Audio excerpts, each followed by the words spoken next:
I knew Grandpa Sam had a twin.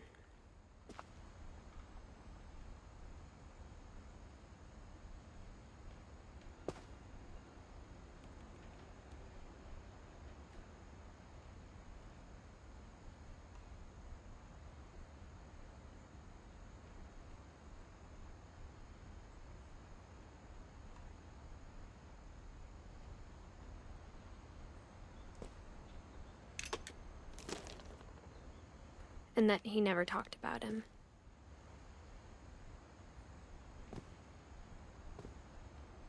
I guess my grandpa didn't like history any more than my mom did.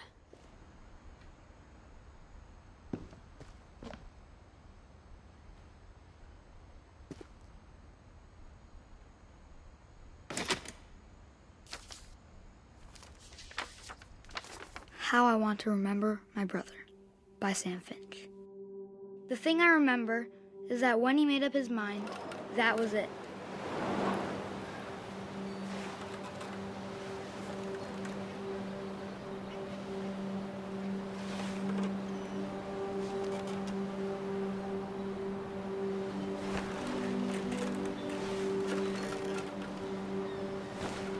My brother said he'd die before he ate another mushroom, and he did.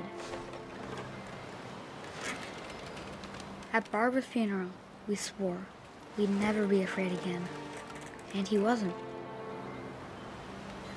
I think Calvin always wanted to fly. Sam! Calvin! Dinner's ready! Coming! But that day, he finally made up his mind to do it.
I told him going around was impossible.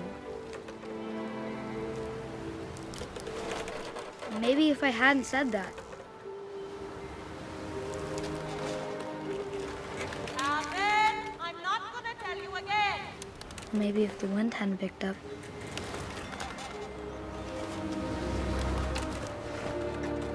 Then maybe he'd still be here. But I doubt it. I think he'd already made up his mind. That's what I want to remember about my brother.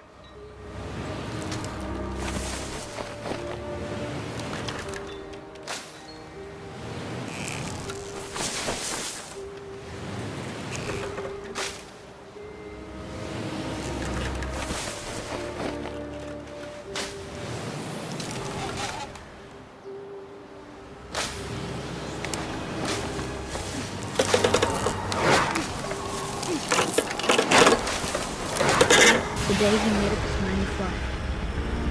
And he did.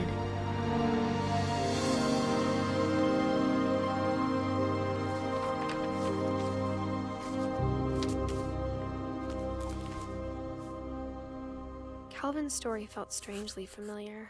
When I was younger, I remember trying to do the exact same thing.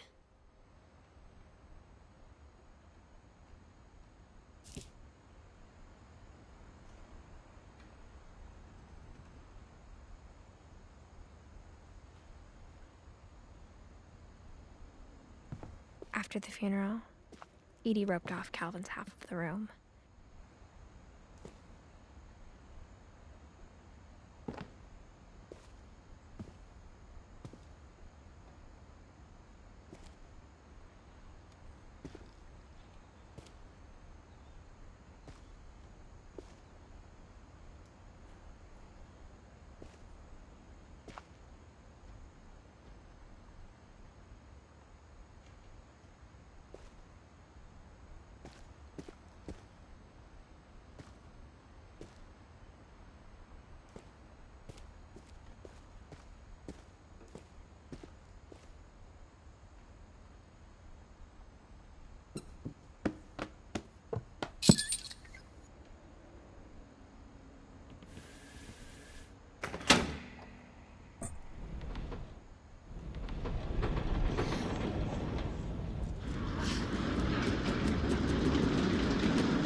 The passages were a pretty tight fit.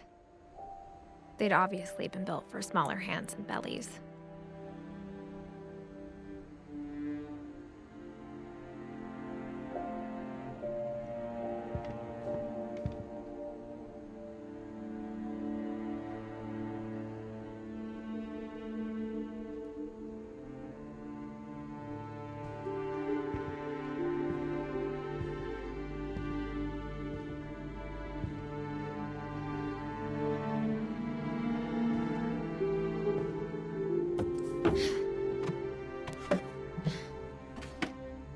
Growing up, I always thought of Barbara as a child star.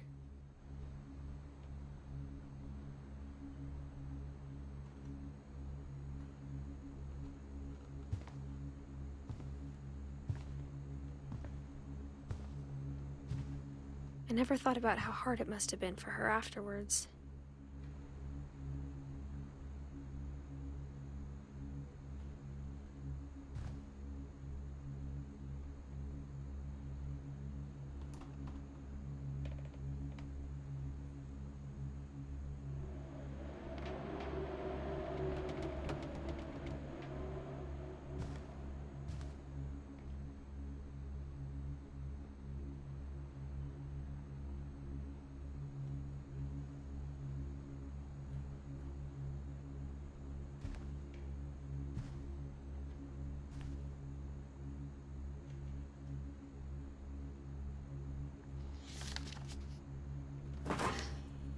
Of all the stories people wrote about Barbara's death, I'm surprised Edie saved this one.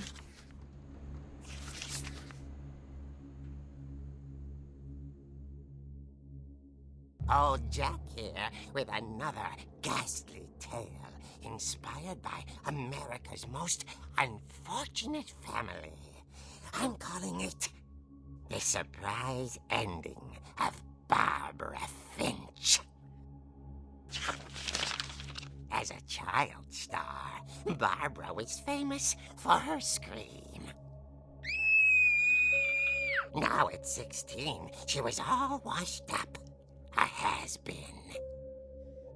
But in a lucky break, she'd been asked to perform her signature scream at a local convention for monster movie fans. It was just the boost her career needed. Unfortunately, her scream hadn't aged well. Getting better. I think you just need the right motivation. Her biggest fan and current boyfriend, Rick, was about to demonstrate when... Now that was a great scream. It was Barbara's father, Sven. He'd slipped into a table saw and had to be rushed to the emergency room. So Barbara got stuck babysitting her youngest brother, Walter. Her convention comeback was cancelled. Okay, I'm hearing frustration, but I'm not hearing terror. What if I tried... A gang of hoodlums in Halloween masks have been terrorizing Orcas Island tonight. Police are urging residents to... That came from the basement. You're right! Also, I loved your delivery on that. Why is your basement door locked? Because my dad likes making puzzles and secret passages. There's a key hidden in the music box. The secret is to keep winding and winding until finally the key pops out. Thanks, babe. I'll be back in a sec. 20 minutes later, Rick hadn't returned. So Barbara went to look for him, right on cue. She reached for the music box. And as she wound the key, she listened for Rick, but the house was silent.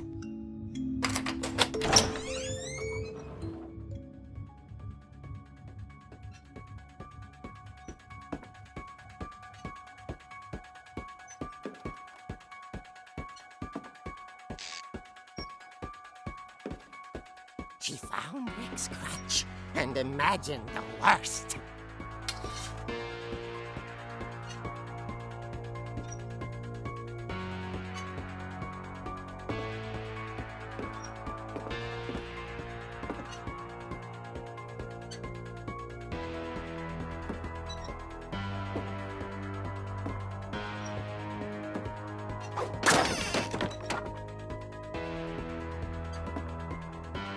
The gang's leader is the infamous Hookman killer, Dr. Carl Hamill, who impaled and then ate his family 10 years ago tonight.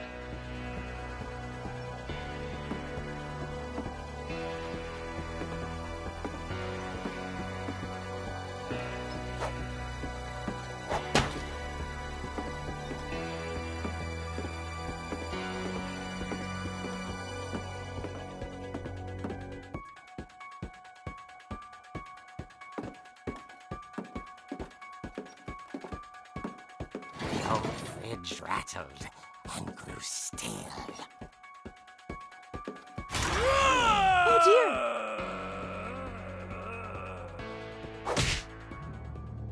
Oh! Rick? Barb, relax. I was just trying to scare you to help you find your scream. Well, I'm not scared, Rick. I'm furious. Then act furious. All I'm getting from you now is that you're hurt and confused and you're... She threw him out, but she kept a little something to remember him by. Barb, have you seen my other crutch? And she was still holding it when she fell asleep watching the late picture show. Hours later... Barbara! Walter, what's going on up there? Ah! Okay, I'm coming up, but if this is a trick, you're dead, Walter.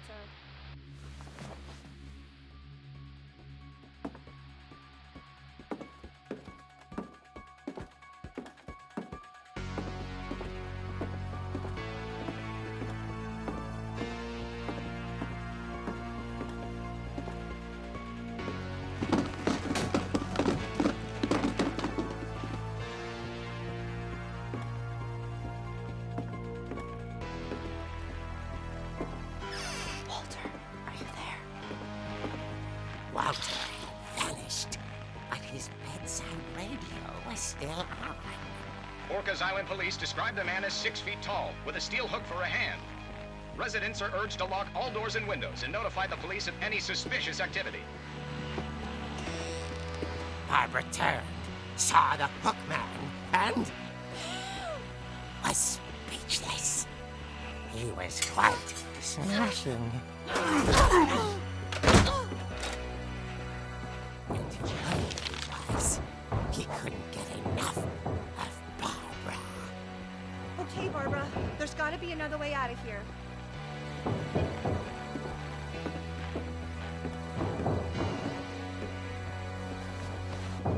That night, she played her part beautifully.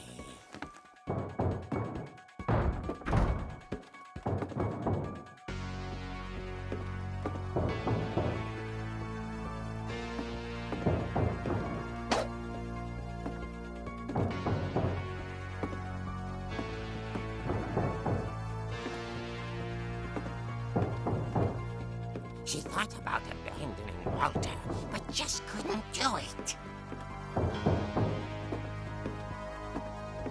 Molly's door hadn't been opened in years. The hinges groan.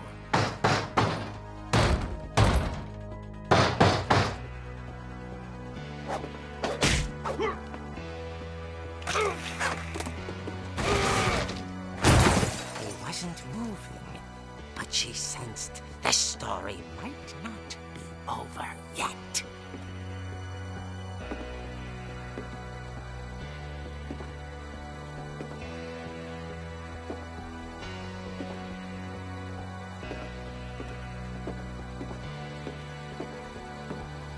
The hookman had vanished.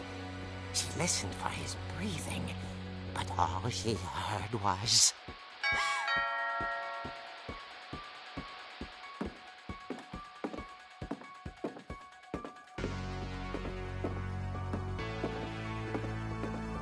At the door, she heard whispering. It was coming from inside the house.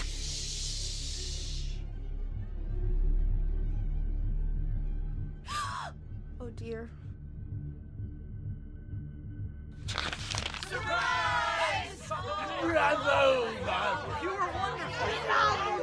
The monsters had come to surprise her.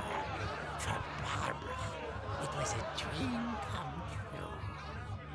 Then she saw what kind of monsters they were, and she realized what was about to happen. She was going to be famous. And with her final breath, Barbara Finch gave the performance of her life.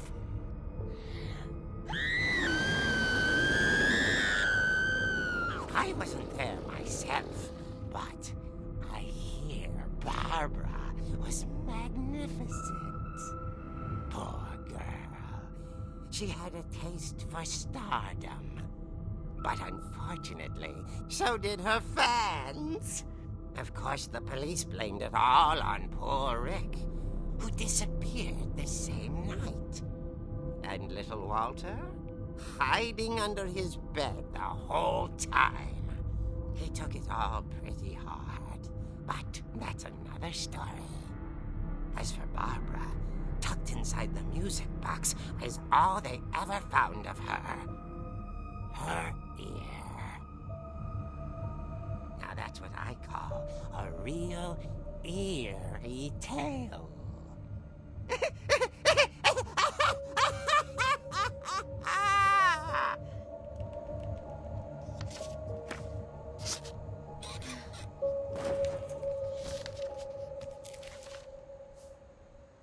Edie told me all Barbara wanted was to be remembered, as absurd as that comic was. Maybe what Edie saw was a happy ending.